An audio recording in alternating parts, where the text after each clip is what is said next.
Super Bowl edition of the Red, Gold, and Bold podcast. Jeff Chadiha from the NFL Network, Eric Eager from Sumer Sports. My name is Soren Petro from Sports Radio 810 WHB in Kansas City. It's time to get down to the big game. We'll talk about everything involving the Super Bowl matchup between the Chiefs and 49ers. How much does the last go-round with the 49ers 4 years ago matter? Do the Chiefs need a huge day from Patrick Mahomes to succeed? Can Brock Purdy play the role of Eli Manning? Can the 49ers actually solve this Chiefs defense that no one else has been able to? We talk about that and so much more right now here on the Red, Gold, and Bold podcast.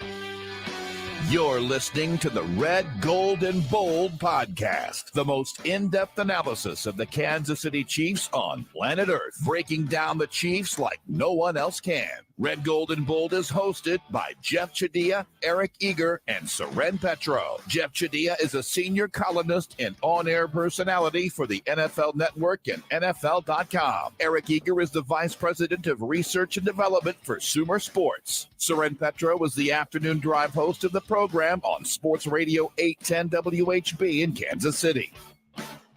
The Red, Gold, and Bold podcast is proudly brought to you by Gann Asphalt and Concrete, Kansas City's nationally recognized full-service paving and pavement maintenance contractor, making parking lot problems disappear since 1994. Free consultations, no commissions, in-house crews, and every project comes with a written warranty. Find them online at GannAsphalt.com or call 816-484-3338. Gann Asphalt and Concrete. One contractor, all things parking lot.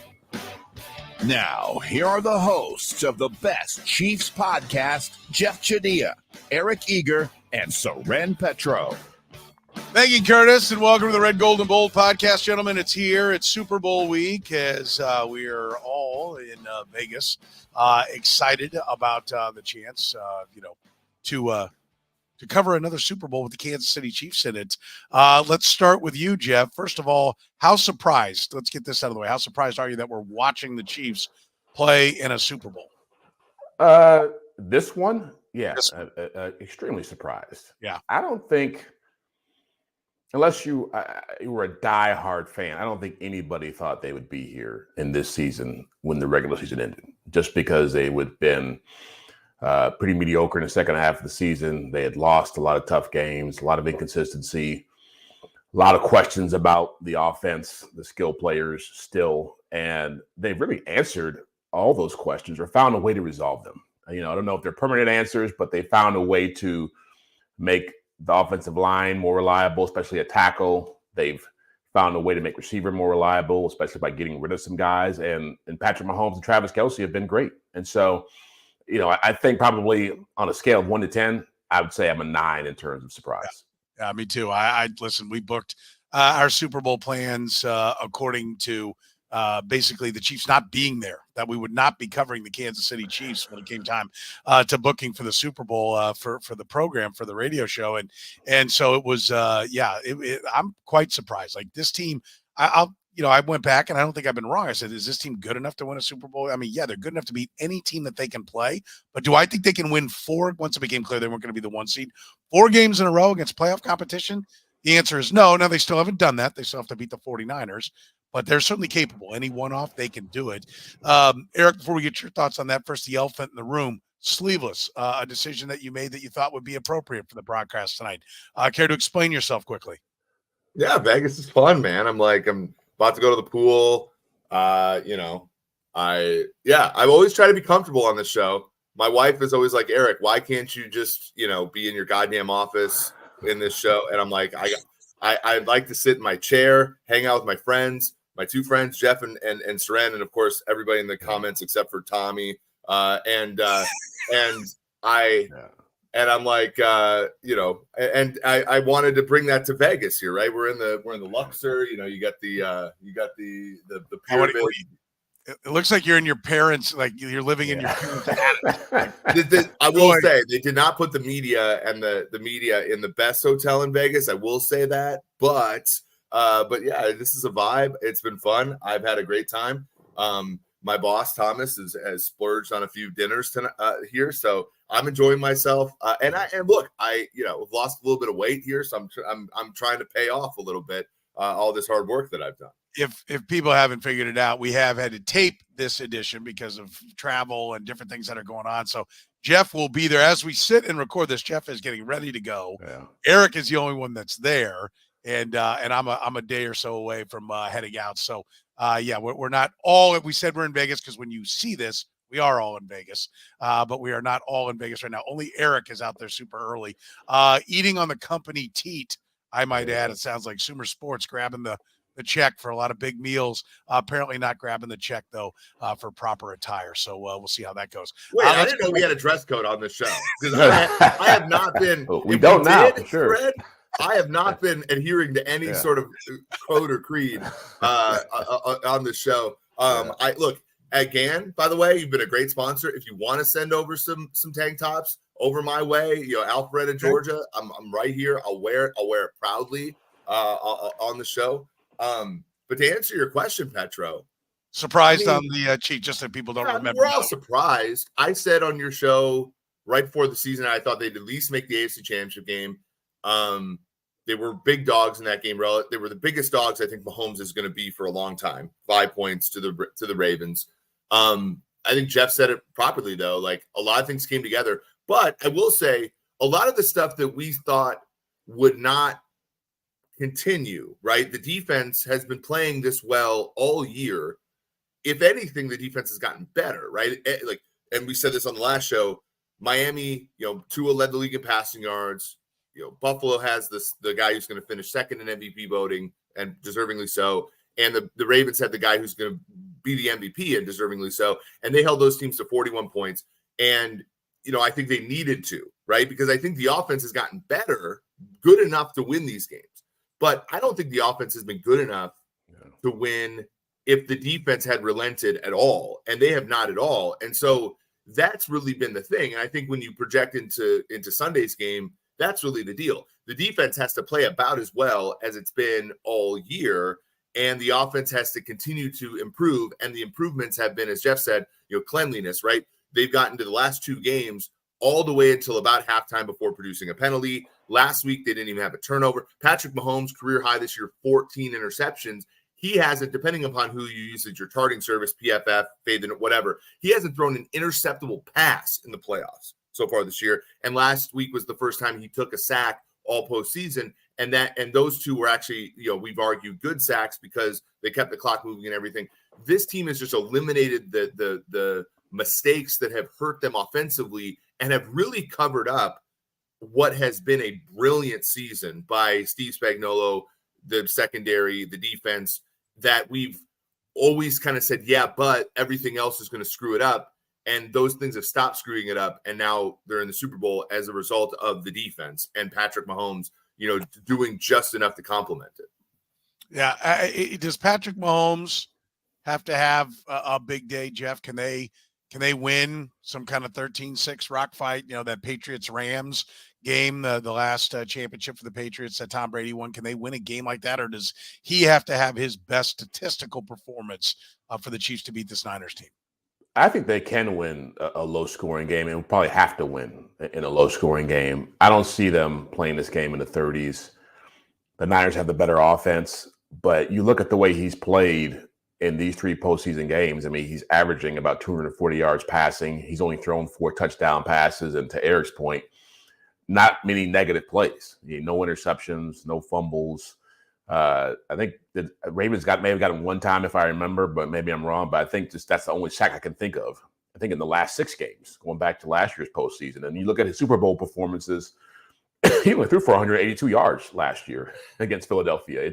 He won the MVP because he was playing on a bad ankle, but it's like, I think he understands, and he has really embraced the idea of, let's make sure we are doing what we have to do, moving the chains, not being an impediment. The Tom Brady approach, which is, you can win these games. You're going to have to make some plays within the game to win it at that position, but you can also lose it by being too aggressive, which is what you saw. You saw Baltimore do the same thing, being too aggressive, and you saw Buffalo in certain situations being too aggressive offensively. This is a team that understands, and a quarterback who understands that stats don't matter so much if you don't have titles. And so I think he does not have to put up 400 yards and 4 touchdowns to win this game. Gann Asphalt and Concrete proudly brings you the Red, Gold, and Bold podcast each and every week. Why risk accidents and liability in your parking lot? If you own a business or manage a business, get your parking lot restriped today. A brightly striped lot cuts down on accidents, keeps you focused on your business. No liability problems. You can do what it is your business is designed to do. Focus on that. Get back to work faster with Gann Asphalt and Concrete. GannAsphalt.com. One contractor, all things parking lots.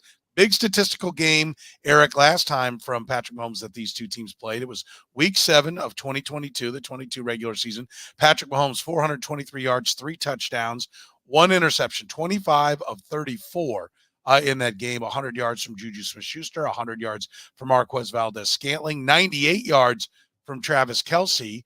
He needed a big day that day, or had a big day, 44-23. Didn't have to be that proficient. They won pretty easily that day.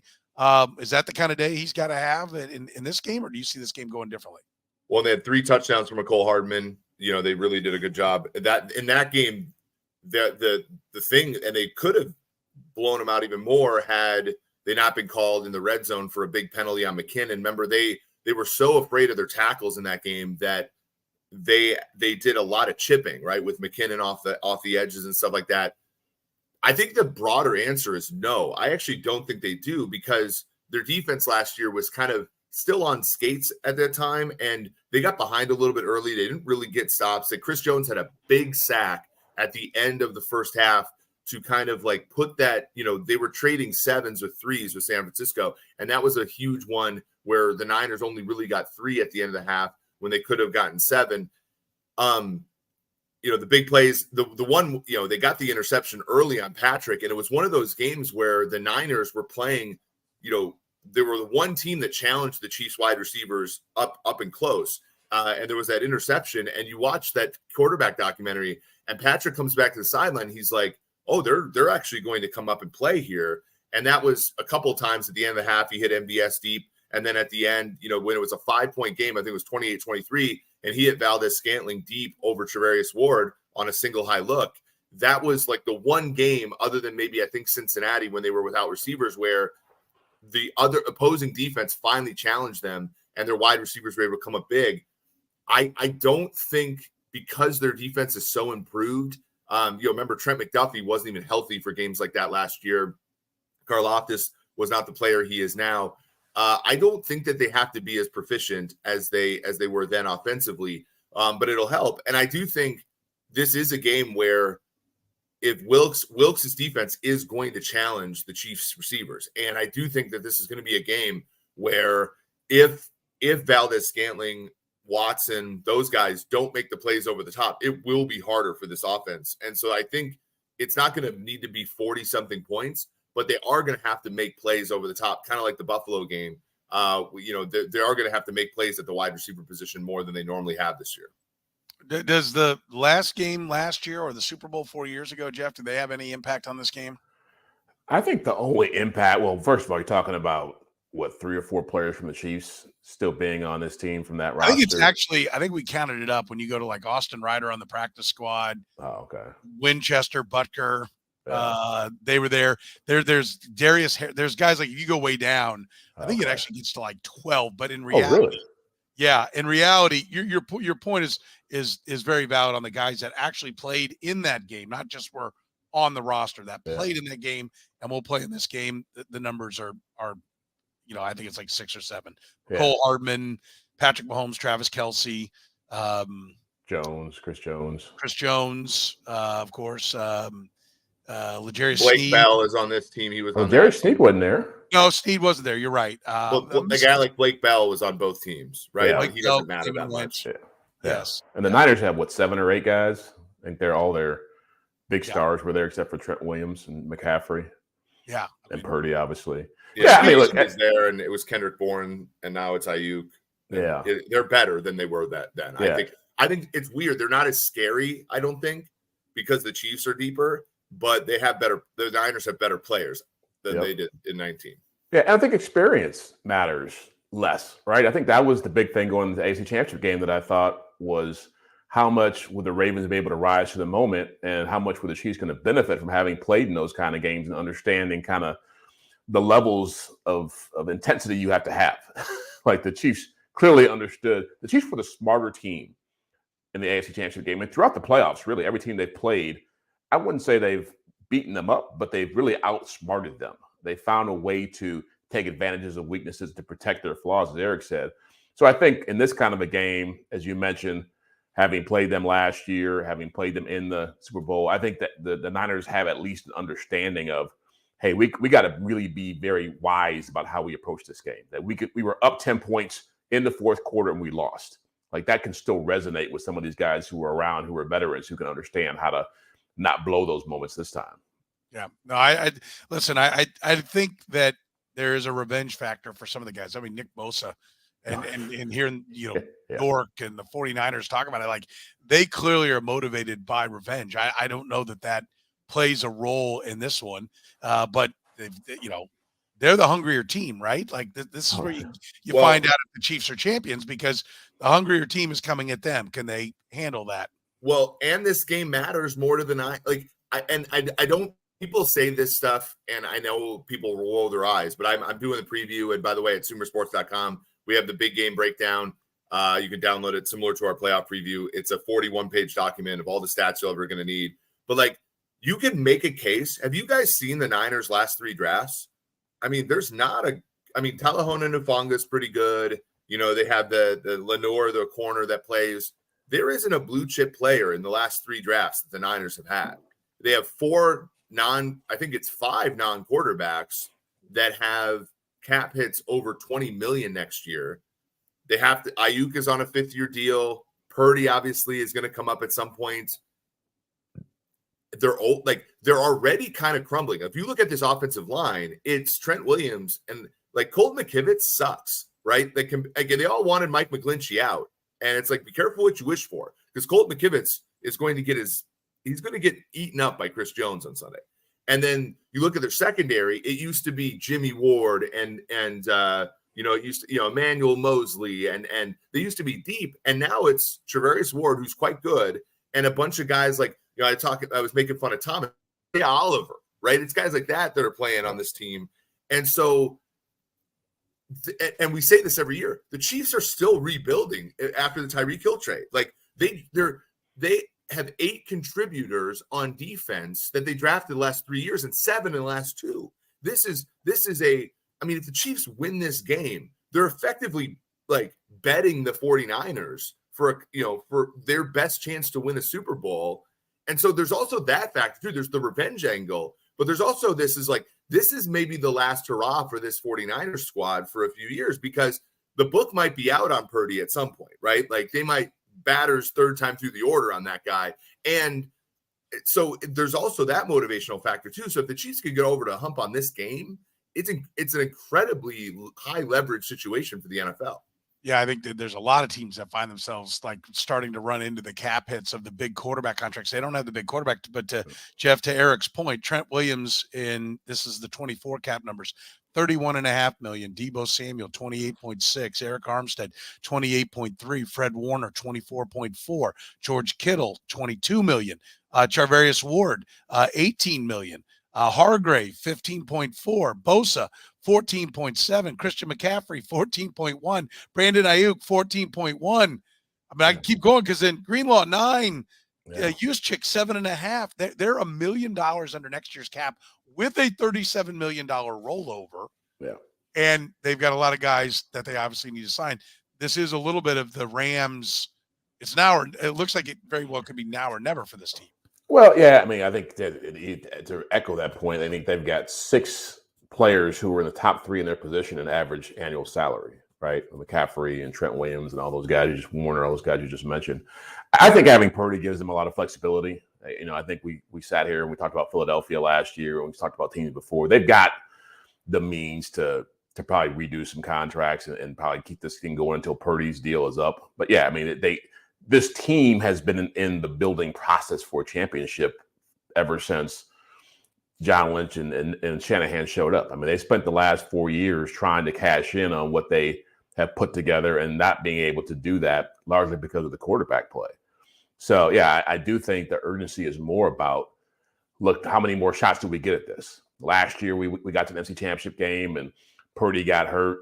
The year before, we lost the Rams in the NFC Championship game. I mean, yeah, the Chiefs have had a great run here, but the Niners have actually been doing a pretty good job of getting into position to play the Super Bowl as well, and just haven't been able to do it. So, yeah, there's added motivation for them as well. And so, again, I remember seeing the scene of Bosa and some of his defensive linemen on the sideline after they won that game, and just it wasn't the same jubilation you usually see after a championship game win. It was kind of like, hey, we got back here. Like it was more of like holding each other and like, we're still alive. We got one more shot at this. So yeah, I do think that this is they have to cash this in. Eric, 4,300 yards passing, 31 touchdowns and 11 interceptions from Brock Purdy. I mean, that's a hell of a season, right? That's the Niners single season passing yardage record. And Joe Montana and Steve Young played for this franchise. Let's keep that in mind. Is he Eli Manning in waiting in this game? Is this, Tom Brady was going up against the reigning MVP and Kurt Warner and was just a 6th round, punk the first time he played in the Super Bowl. We know what he became. You look back on it, that game looks different. But I was in New Orleans for that game. Maybe you guys, Jeff, you might have been, Eric. You were teaching young minds, or probably in school still. But we were down there covering that Super Bowl, and the narrative that week was not that this is two of the all-time greats going toe-to-toe. It was MVP versus, punk, right? Yeah. And dynasty. Yeah. And so, yeah, the Rams were getting ready to be the dynasty that the Patriots were. So, what do you think? Call your shot on Brock Purdy? Is this not only that, 9.9 yards per pass attempt? This is a figure that we have not seen since Kurt Warner back. Shanahan took when Shanahan and Dimitroff and that Matt Ryan was 9.3. That was one of the scariest offenses that we've ever seen. Yeah, I mean, look, everybody wants to disparage Purdy, but this is a situation where I think Eli Manning is well within his reach, as far as I don't think he's going to consistently compete with the best. But when you look at Eli Manning's 2011 season and you look at how bad that Giants team was, they were outscored in the regular season. He was a 5 wins above replacement player that he blacked out for a whole year, was phenomenal. I think Brock Purdy's playing that well. I know no one wants to give him that kind of credit because he doesn't have the whatever that we talk about. And it's funny, I was doing some prep for our Radio Row. Patrick Mahomes, when you look at that same mark, is 13th in the NFL in yards per pass attempt. It is one of those situations where he could very well stamp his case. Somebody compared him to Tony Romo earlier. Now, Romo never had the team success that Purdy has even had to this point. But yeah, he could cement himself as a legitimate NFL difference maker here. And to your point about this franchise and the quarterbacks that have come before him, he's third if he wins the Super Bowl, right? I mean, it's Montana, it's Young, and it's him, and even Jeff Garcia and guys that have played, and Colin Kaepernick, who made a Super Bowl, guys like that have never been as good as what Purdy has done from a statistical standpoint. And I think that we've all said okay, wait until the league figures out Kyle Shanahan, but they haven't really figured out Kyle Shanahan for years now. And so, yeah, I think that he could cement himself as a legitimate, top quarterback that we all have to pay respect to, especially if he plays a good game, win or lose. Same way as Jalen Hurts last year, right? We all have to pay respects to Jalen Hurts, even though he didn't win the Super Bowl, because he went toe-to-toe with the best player in the league last year. And I think that even if Purdy doesn't win on Sunday, if he puts together a similar performance, I think you are talking about that deal, and you are talking about the kind of long-term ramifications of the fact that he's going to be a mainstay in the NFL. Brock Purdy, what is he? Is this the beginning of a Hall of Fame career that the Chiefs are facing? Is this a guy that had a Mark Rippon, that one MVP season? Is it a good quarterback that's hot, Joe Flacco style? Is it a guy that's going to get his comeuppance? I think he's a lot like Eli. I think he's the kind of guy who's not going to wow you, but in clutch moments, he might surprise you. And the thing about this kind of matchup is, and I said this, I think if you were to give Lamar Jackson and Josh Allen truth serum, they would probably tell you that they went into those games against the Chiefs, probably feeling like they have to beat Patrick. It wasn't about finding a way to win the game. It was Patrick's over there. I got to make a play. I got to outdo him. And I think what makes Brock Purdy interesting to me is that, and this was how Eli was, I think it's more about, I got to be me and I got to play my game. And if it's ugly and if it's not great, it's like the self-awareness. I think the 2 games they've had, the wins over the Lions and the Packers probably helped him more to prepare for this kind of game because he got through them and he won them. I think it'd be totally different if they had just steamrolled everybody and gotten here and, okay, now you're facing this kind of team. They have to be smarter than the Chiefs to win the game. And so he's got to be he's got to be what he's been. He's got to be a very efficient quarterback. He's got to make plays. I think the scrambling surprised some people, but I think that's within him. The funny thing here is I was talking to a personal guy yesterday for a story about him. And he said, you know what? Like Eric said, everybody wants to rag on this guy for where he was drafted. If he was the 20th pick in the draft when he came out, they'd be lauding him. He was Mac Jones. Move over Mahomes. This guy's coming. And so he's a good player. And yeah, I definitely think there could be a moment in this game where he makes some plays that help them win. Well, Jeff, this is such a good point by you. Like the Eli Manning thing was because think about like Eli Manning, you're in your brother's shadow. You're never going to be as good as your brother. That was clear as day. Ray Charles could see that from the moment he was in the league. And then, but so like when you're in a competitive environment with Tom Brady, you're not there to best Brady. You're just there to be the best version of yourself. And in a weird way, like that was what made Eli so endearing and his Super Bowl so fun, was that he was just competing. And the funny part, and again, like not to rehash old games, but I felt like the AFC Championship game was the Ravens and Todd Monken trying to prove to the world that Lamar Jackson is as good as Patrick Mahomes. Yep. And he doesn't have, like, Lamar's fine. Lamar's the MVP twice over already. He doesn't have to be, right? And the same way that Brett Favre didn't have to be Steve Young and Troy Aikman didn't have to be Steve Young to win championship. And and I thought that was an endearing, to your point about Eli, and I think that's true about Purdy. Like Purdy knows he's not going to be Patrick Mahomes, right? But they also they're favored to win this game despite the fact that he's not Patrick Mahomes. Yeah, no, I listen. I don't think Kyle Shanahan's the kind of guy that's going to get caught up in that. He's out to win because there's a lot riding on this for him. Like he needs to get over that hump. He's been one of the better play callers. He's been knocking on the door, but right now he's the guy who can't win the big one. Until he does, that's what you are. And so I don't think there'll be any. I'm going to prove something. From Kyle Shanahan. I mean, if anything, he wants to prove that he's, Andy Reid's equal, or is he, Jeff? Let's talk about that. Is this just the next guy that Andy Reid is going to smoke here in the Super Bowl, or is this the guy that has all the tools and now he's finally got the weapons to handle whatever Andy Reid's got?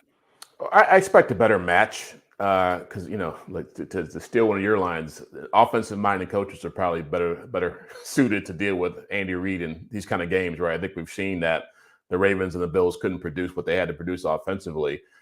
I imagine, I think Andy Reid's got the obviously the edge here because he's Hall of Fame coach and he's been amazing this postseason.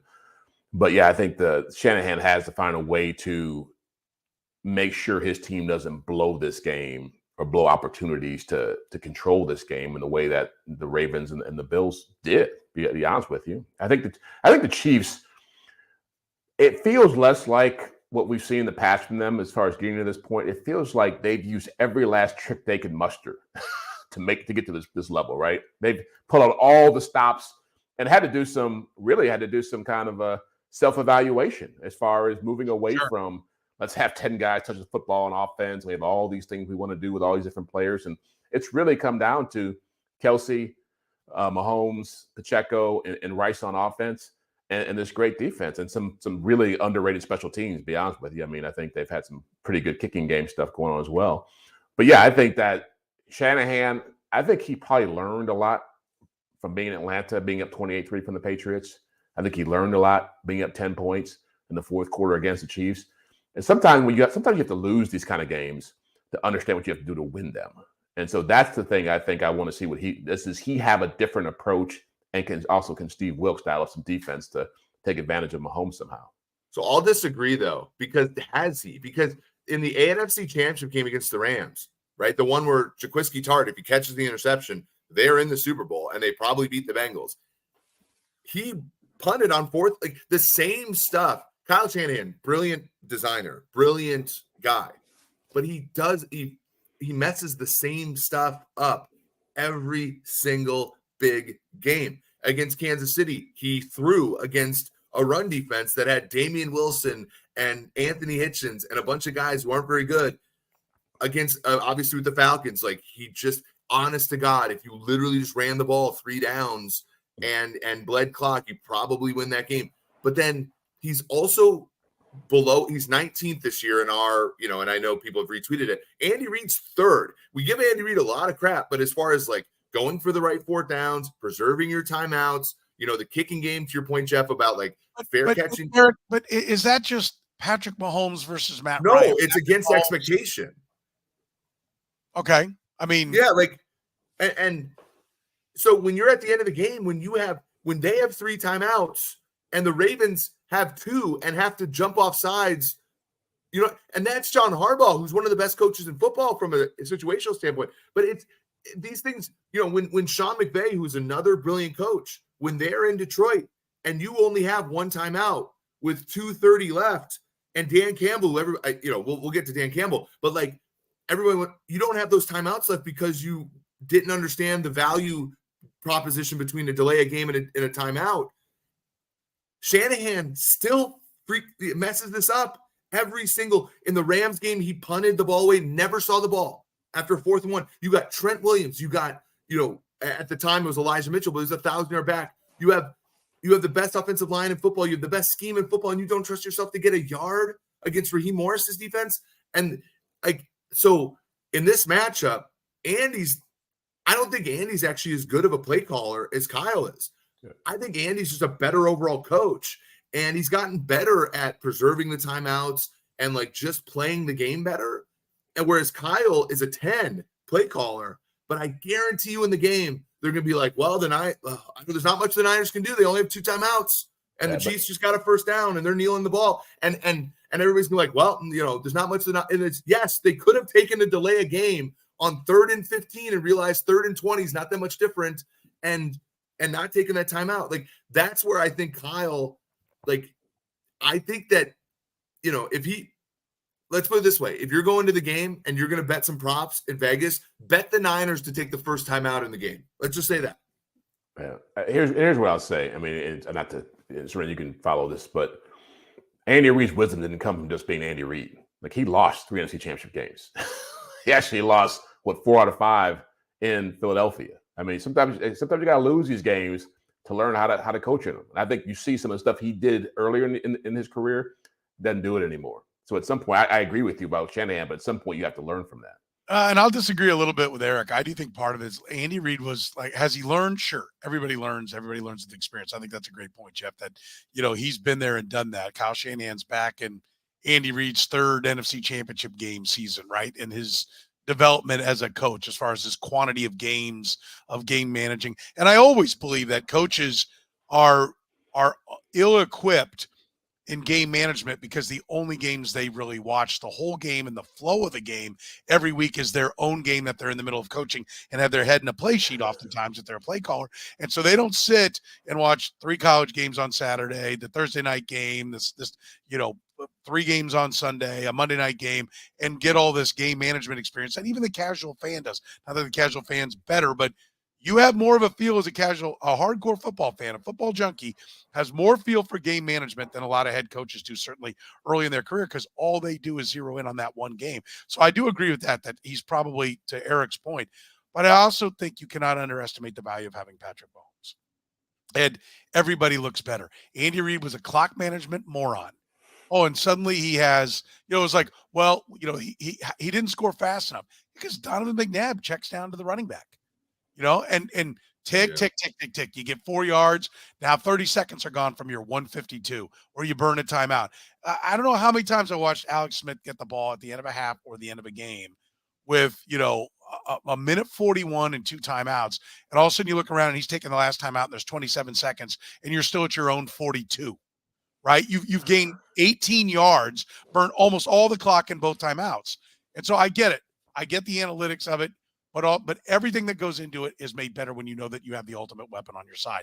Your aggressiveness and your play calling is more so because you have a guy that will put the ball down the field. I mean, I think that is. But isn't that exponential? Isn't that self-reinforcing? Like the first time that you allowed yourself to do that, and you're like, oh, the world didn't end when I was aggressive on 4th down. The world didn't end. Like, I think that the process of learning was made better because let's be honest, like I describe they've gotten better at the kicking game. Like I remember talking to somebody in the building in 21 being like, you don't have to return kickoffs. Alex was your quarterback, you had to take the ball out from 8 yards deep because you needed that touchdown every once in a while. You don't anymore. Stop. Like I just remember thinking, like, I think that I do agree with you that Patrick makes it better, but I think it's partially, though, it's more like the rich kid getting the tutor, right? And then the learning still occurred. It was just the rich kid having the tutor, the resources. You're right, they had it, but Patrick has been an accelerant in getting Andy Reid to be more woke on some of this in-game stuff for sure. But he is though. I will also describe it as this: when you're a little kid and you go to the park and there's a pond and you got to step from stone to stone to stone, you will fall in. Right? Because you're not sure. Let me try. Let me see if I can go over there. And then when you get older, you're like, I'm not falling in. You never fall in. I'm not sure. If I'm not sure I can take that step, you don't take that step. And I think that's the mindset of coaches. I'm not sure, so I'm not going to take it. Right? We know what we know, and we stay within those bounds. Right? But if you get the guy that you know you can take that step with, then you will call that play. But you call plays, you do everything differently based upon the guy that you got implementing things. But we'll find out. When it gets late, it gets crunch time. Will he come out of his shell? And we found out last year, right? When we talked about this game last year, the big thing was Sirianni's edge was in-game decision-making, fourth downs, all that stuff. And Andy's was play calling. And we said 2 weeks off, you're not going to increase your in-game edge. That's going to be there. And Andy's edge was always going to be in the game planning. Now, both of those guys, it's both their strengths.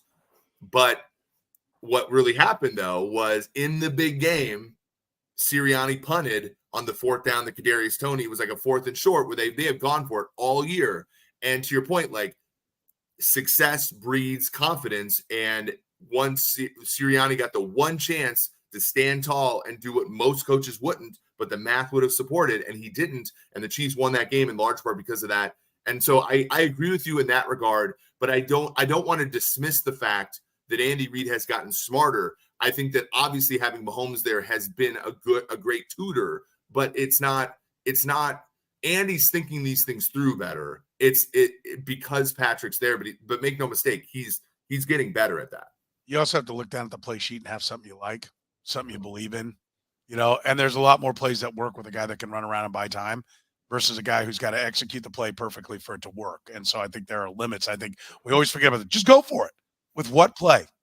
What would you like me to call? Because if you don't have a play, Alex Smith was pretty good at the read option, I would say. Yeah. Okay. So there it is. It's been answered. Jeff, the 49ers offense against the Chiefs defense. Do the 49ers have the weapons? Eric mentioned the suspect offensive line besides Trent Williams. Can they solve what has been an outstanding defense, holding 2 of their 3 playoff opponents to 10 points or less? Do the 49ers have the equipment to get it done? Yeah, I think they do. I think the offensive line issues are a little bit mitigated by Charles Omenihu being hurt. I think that's a big loss to them on the edge because now you can actually double Chris Jones and Trent Williams can handle somebody on his own. And now you have a little better matchup situation for your offensive line. But I expect the Niners to do what they've been doing all season long. They're going to, I would think you're going to see a lot of Christian McCaffrey in this game. I would think that they would go back and look what Buffalo did against the Chiefs, and they would say, you know what? If Buffalo ran for 180 yards, the Ravens were idiots for only getting. I don't see Christian McCaffrey having 6 carries in this game. I see him having probably 25 plus touches if the Niners can make that happen, 30 if they can make it happen. But the thing about the Niners, and I think the Chiefs are playing phenomenal defense to start there, so they're going to be a huge challenge for the Niners. But I think for the Niners, the key for them is they can stay in their base personnel and create problems in the passing game for the Chiefs, right? I mean, if you're putting 3 linebackers on the field to deal with their run game, you still have McCaffrey, who's a phenomenal receiver. You can move him around. You can still have Usek, who's a really good receiver who can move around. So you've got 5 guys who are legitimate targets. So you're going to have somebody who's not named Trent McDuffie or L'Jarius Sneed covering somebody who can be a weapon for you. If they go to nickel package, then it really gets intriguing because then they can run out of that and accomplish the same stuff. The thing I keep coming back to, and the Packers game was a tough one for the Chiefs defense. And Matt LaFleur is a very good friend of Kyle Shanahan. And so you have a quarterback who's mobile. You have a running back who's a better version of Aaron Jones. And then you have receivers who are a lot like what the Packers have, better than what the Packers have. And you've got a tight end who's better than what the Packers. So you have a game plan. I think they will move the pocket. I will think they will tell Purdy, scramble when you don't see something. I don't think you're going to see a whole lot of bravado in what they try to do. I think they'll be very strategic as far as, again, how they use McCaffrey, how they deploy him. But, it's a challenge. It's going to be a huge challenge for them to overcome. What do you think, Eric? Do they have the weaponry to solve this Chiefs defense that's been so good all year? Sure they do. I think the one interesting thing about the Packers game was Jones was out, right? So it was Dillon, who is kind of more of a bowling ball against, and that has been their big bugaboo, has been bigger backs. One thing that, and I wrote about this in our big game breakdown, McCaffrey was injured at the end of this conference championship game. Did everybody know it? I heard his neck. Yeah, he was kind of doing this, and Elijah Mitchell scored the penultimate touchdown, and then he was the guy after the onside kick that ran the ball a few times. Like, that might be a break for the Chiefs. I'm not saying he's going to be out, but he might not be the bowling ball running back that the Chiefs struggle with. Like, they've been fine with the Justice Hill, and again, comparing anybody to McCaffrey is stupid, but I'm talking about the type. Yeah. Like, the Ravens were idiotic to run Justice Hill and not Gus Edwards against the Chiefs. Like, let's put that on the table. McCaffrey is brilliant. He's the best running back in football, but he's more of the slasher, He's like James Cook. Yeah. James Cook didn't have a great game against the Chiefs. It was more everybody else. He did the time before. Yeah, but in the last game, James Cook went under his rushing total, for example. They did a good job. So they can. The one thing is also different, and it's crazy. From the 2019 Super Bowl, the Chiefs linebackers, I'm not as scared of them being in 4-3 base. They have three good linebackers and 4 starting caliber linebackers, and so I think that they can kind of mix and match. And given kind of the finality of the game, given that they don't ever have to really care about egos and all that stuff, I think that they're going to deploy the 4 guys in a way that kind of matches up the best with what the Niners do. So if that ends up being Willie Gay gets the most of the snaps and Bolton doesn't, or Chanel and Trank will do and Gay doesn't, or whatever. Gay, this is probably his last game with the Chiefs. So there's a finality to this game that I think also helps, because I think that they'll mix and match as far as the linebacker unit it goes with 2 weeks to prepare. So yes, the Niners can score on the Chiefs, but I do think the Chiefs have obviously a fighting chance because they're obviously very good. I think the receivers of the Niners are better than the receivers of the Ravens.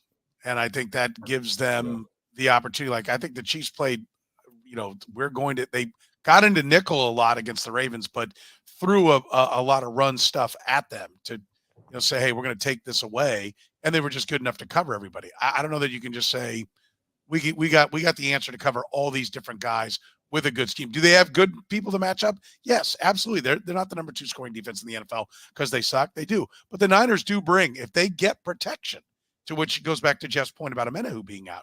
If they get protection, they'll scheme well, and they've got good weaponry. I mean, I think this is better weaponry than certainly the Baltimore Ravens threw at them. And so I think this is a bigger challenge for this Chiefs defense to try to handle. I mean, I think that's pretty clear. Let's turn it around and go the other way, Jeff. By the way, we're brought to you by our friends at Gann Asphalt and Concrete, with free consultations, no commissions, an in-house crew. Plus, every project comes with a written warranty. Gann Asphalt keeps your parking lot safer, helps you and your business avoid unnecessary delays and costly expenses. One contractor, all things parking lots. Find them online at GannAsphalt.com. Let's turn around to the Chiefs and how they match up with this 49er defense. Jeff, what do you think of the Chiefs' ability to move the ball? Because they had 2 big drives against the Ravens and very little else. Yeah, I think there's 3 players in this game who will play a huge role in how this game goes. One is Nick Bosa, the other is Christian McCaffrey, and the third is Isiah Pacheco. And if you look at the way that the Lions and the Packers ran the football against the 49ers, I would assume Andy Reid's coming in with the same mentality of, we're going to get Pacheco going. He's a downhill back. if they're able to establish that early, it's going to be a long day for the 49ers. And so it's, even though they don't have as much firepower as the Chiefs have had in recent years going into this game, I do think that they've made the right calculation of saying we have to rely on these key players, Pacheco, Rice, and Kelce, to get us going. And so, yeah, I would be shocked if the Niners don't devote more attention to Kelce after the way his postseason has gone. I think you made the point as well that I think teams have tried to take Rice away in the last couple of games, and let's see if Kelce can beat us. And now Kelce can beat you. And so now I think you probably see more of an attempt to try to diffuse Kelce. But really it comes down to can they manage a way to get Pacheco going? And can they also stay out of third down situations, passing situations, long yardage third down situations? Because that's where Nick Bosa comes into play. And then he'll be the best pass rusher they've seen since Max Crosby. And we know the day Max Crosby had against him. We even forget that Trey Henderson had a sack early on, had a strip sack in that Bengals game early on, beaten. I think it was it that's the last time Patrick's turned the ball over. Yeah, exactly. And so they've done a tremendous job of protecting those guys, getting the ball out fast, and not throwing interceptable passes. Not a lot of long developing plays in this offense anymore.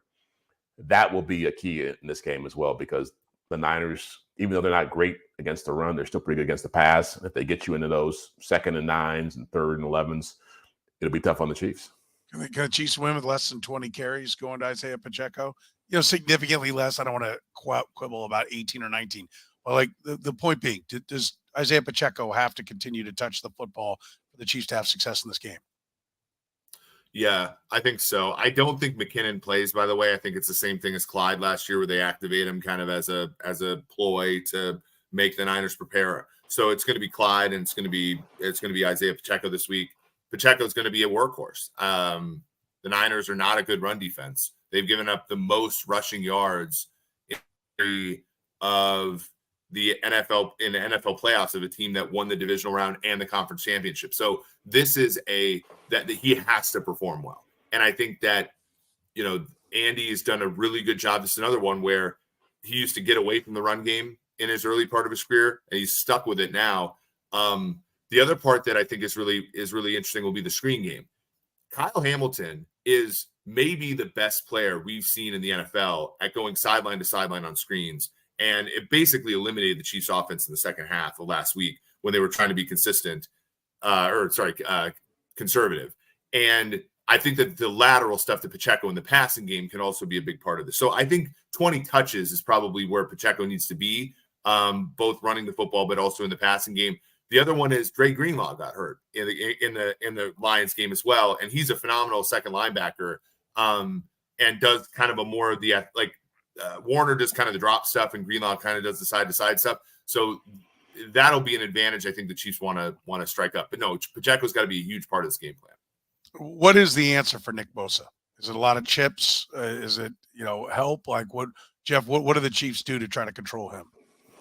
Well, I mean, probably what you saw against Philadelphia last year in the playoff game.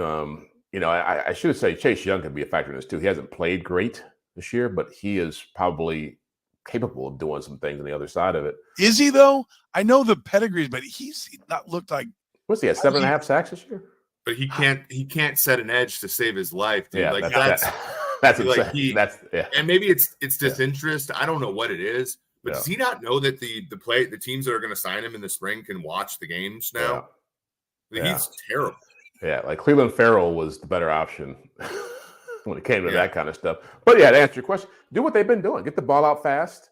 I think, it's people underestimate how much a quarterback means to pass protection as well. When you don't have, a sturdy, completely reliable offensive line, what your quarterback does is the decisions he makes with the football, how fast he gets it out, helps a lot. And so I don't think it's a coincidence that they've gone more to the screen game, more to quick throws, the quick game, kind of a pseudo quick game, because they understand they don't want to create these situations where holding can be a factor, or hands to the face, or what, or sack, strip sack, whatever. So I think it's just all about doing what they've been doing. They're not really being subtle about their approach to offense now. It's get the ball in the hands of the playmakers and let them play.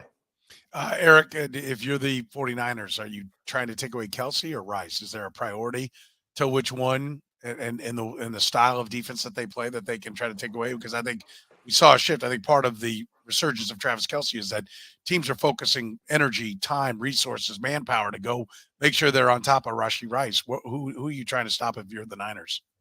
Rice. Because I just think Rice is the explosive playmaker on the team, right? Like, I think if you're playing the Chiefs offense, there's still that lingering, they're going to mess up in the red zone. And there's still that lingering, I want them to play I need them to take 2 plays when they can otherwise use one. Rice is the kind of player that can, with 1 play, do what they used to have to do in 3. And so if you eliminate that, you make the Chiefs' job so much harder. Kelce's obviously played really well in the postseason, but he's still not as explosive as he once was. So, like, make Kelce catch 2 passes to cover the same number of yards that Rice has to catch 1. And I think that's going to be their MO. Again, I don't know if they have the personnel the same way the Ravens did to stop Rice the same way that Baltimore did. Yeah, I agree. I think it's going to be interesting. It's always a chess match in the NFL, but this one is one that should be a lot of fun to watch and see how they pit the star players against each other and see what they come up with. Let's get down to it. Who wins? Jeff, how do you see the game going? What kind of game is it going to be, and who in the end wins this game? I think it's going to be in the low 20s. I think both teams wanted to be in low 20s for different reasons.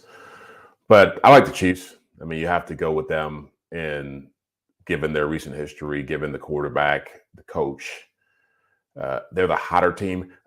They aren't the better team, but they're the hotter team. And so there's always value in that. My only concern is do they – because I think living in Kansas City, we see this, Soren. Like, I think everybody feels like, oh, they played the Super Bowl last week. Yeah. The AFC Championship game. So now it's like this is going to be a cakewalk. And so I remember Mike Holmgren told me a story once about the Green Bay Packers playing the Denver Broncos, and they were going for their second straight championship, and he spent the whole week failing to convince his team that the Broncos were a really good team. If the Chiefs walk into this game thinking, oh, we beat this team last year in their house, we just beat the MVP and the Ravens, best team in football, who cleaned this team up, we're going to win this easily. That's going to be a tough blow, a tough line to walk. So I'll take the Chiefs 23-21. Okay. Eric, what do you see? I like Jets lean to the under. 47.5 is the number. If you're going to bet it, wait till the final, because in the Super Bowl, everybody bets the over and the favorite until the kick. So wait if you like under, you'll get a better price at the end of the week.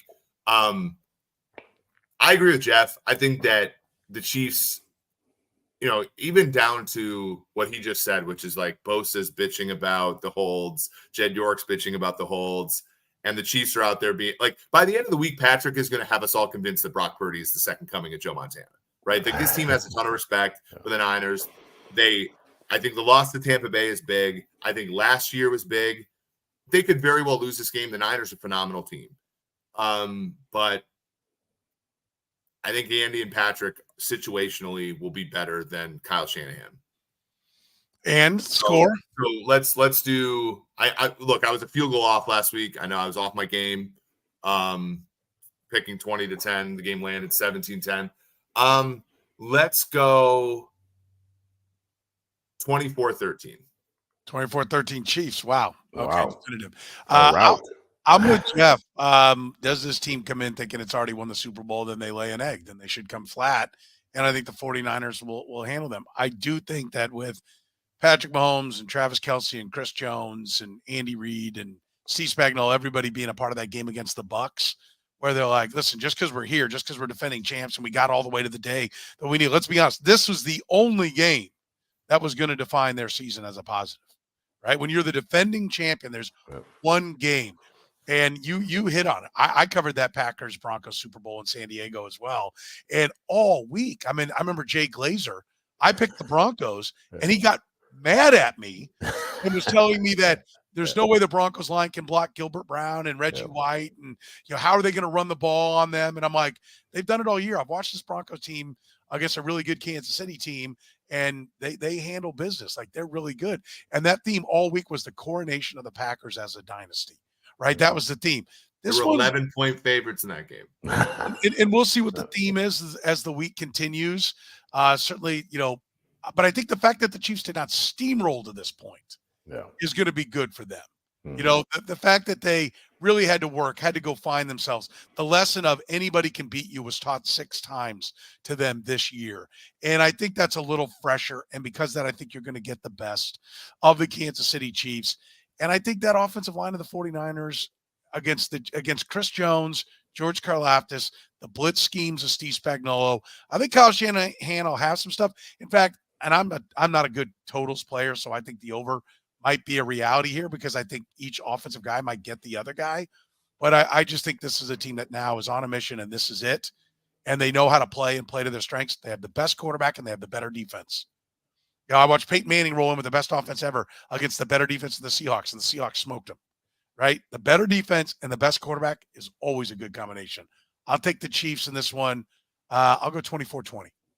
24-20 Chiefs. I'll stick to the under, but I think I'm trying to get you not to sweat, Petro. 24-13. I always sweat. Patrick's taking some knees, How many games have they won by more than 10 points all year against a good team? Like, one? If they win by double digits, they're +3. In turnovers, and maybe a return score in there as well. But I think they grind out a win. I mean, I think they're ready to embrace the 18 Patriot, as Eric talked about, the 18 Patriot blueprint, the Giants blueprints. They understand they're about winning and not just putting on a show. And I think that'll resonate in this game.